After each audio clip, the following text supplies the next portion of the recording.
Hold hold দাঁড়া বলছি hold দাঁড়া বলছি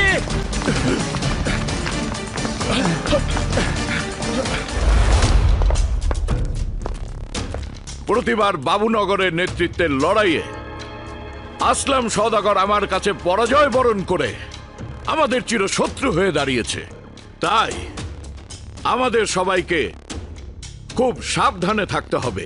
মামা মামা আমার বাবার খুনি ওই আজিজ সওদাগর আর আমজাদ সওদাগর জেল থেকে পালিয়েছে। এখন যদি পুলিশ ওদেরকে ধরতে না পারে তাহলে আমি মামলা করেছি বলে ওরা আমাকে বাঁচতে দেবে না। সেটা আমি দেখব, তুই এখন ভেতরে যা। জি আচ্ছা।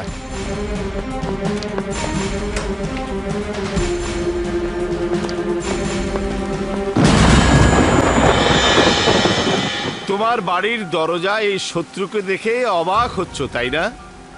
কিন্তু আমার অন্য কোনো পথ খোলা ছিল না।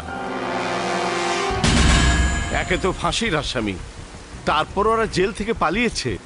পুলিশ এদেরকে পাওয়া মাত্র গুলি করবে, তাই এদেরকে নিরাপদে রাখার এটাই একমাত্র স্থান।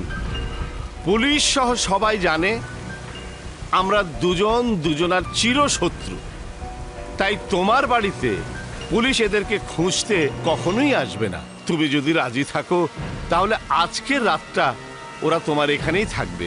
কাল সকালে আমি ওদের অন্য কোথাও রাখার ব্যবস্থা করব। তোমার এই উপকারের বিনিময়ে তোমার সাথে আমার শত্রুতা চিরদিনের মতো শেষ হয়ে যাবে। বলো তুমি রাজি?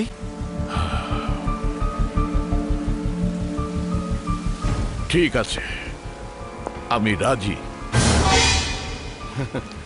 ধন্যবাদ বন্ধু। কি বললে?